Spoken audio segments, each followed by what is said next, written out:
guys, welcome to my channel The Productive Girl. Today I'm going to make DIY 2022 planner out of a notebook. Let's get started.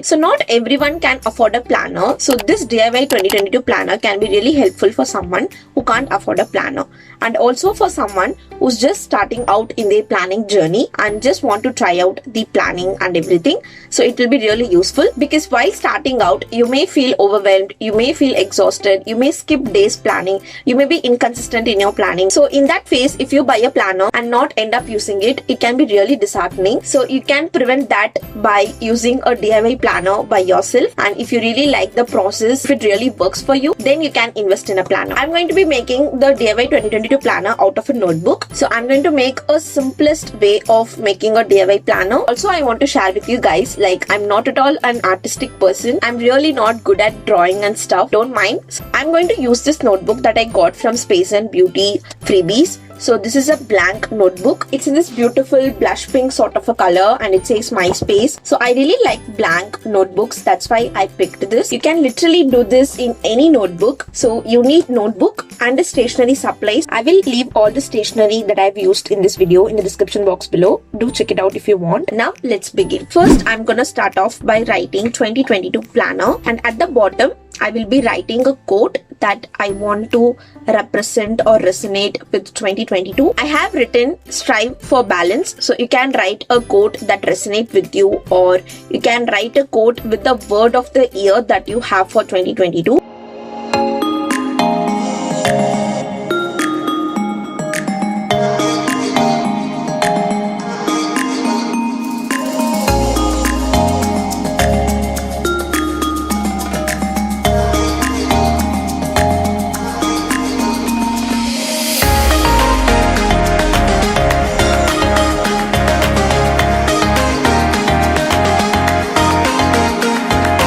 I'm going to start my DIY planner with grateful note. So I have written thank you 2021.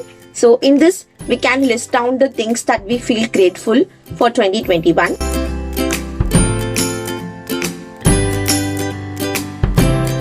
Next is a goal setting. Goal setting is really important.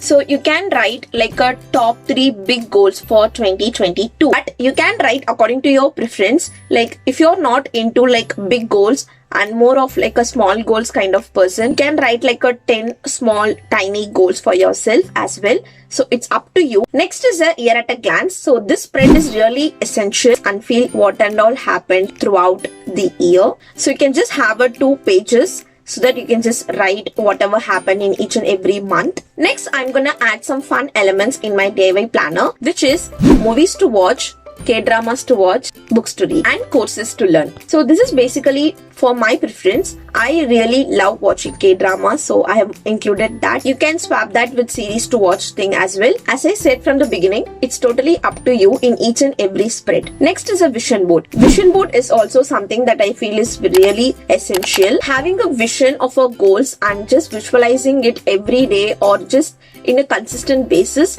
can really help us to move towards our goals little closer. That's it. These are the yearly spreads that I think that is essential, and I've also added the fun elements as well. So you can add or delete whatever spreads that I've shown in this part. Now comes the monthly layout. So let's start with the January. I will just show you guys how you can make the spread for January so that you can just carry it out for each and every month. So first we can write January and just have a quote for January that represents January. So mostly let the adventure begins.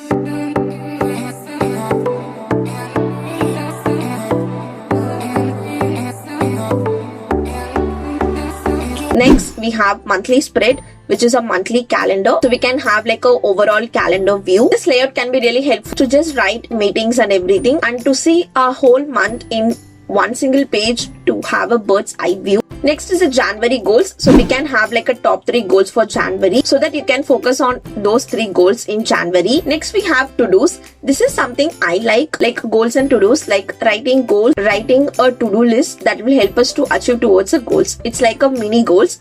So you can try it if you want. So I've tried it and I really like it. So I've written that. Next is a habit tracker. Anything that you want to track on a consistent basis, you can use the habit tracker to do it. Next, I have put the expense tracker. So these are the 2 trackers that I feel it's okay for me. But if you're someone who is a student, then expense tracker might not be the best tracker for you. So you can include assignment tracker or exam tracker or a study tracker like that. So you can include tracker according to your areas of your life. Next is our weekly view. I really like this vertical sort of a weekly view, like a Kanban board. So I wanted to do that in the paper planning. That's it. You can just write a to-do list, or if you like to have a horizontal view, you can do that as well. And lastly, we have the January month in review. I've included 3 questions which I mostly reflect upon. It is just simple as it is just 3 questions. First one is what went well. Number 2, what didn't went well. Number 3, things to improve in the next month. So these are the 3 questions that I always reflect and think upon. With that, our monthly spread over. You can just do this exact thing for each and every month. This is our DIY 2022 planner. So let's quickly have a flip through.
So that's it. This is the DIY 2022 planner. So if you can't afford a planner, don't worry. Just do it yourself and slay 2022. I wish you all a very happy new year in advance. I hope you guys found this video helpful in some way or the other. If it is, then give this video a big thumbs up and subscribe to the channel if you haven't already. I shall see you guys in my next video. Until then, be positive and spread positivity. Bye-bye.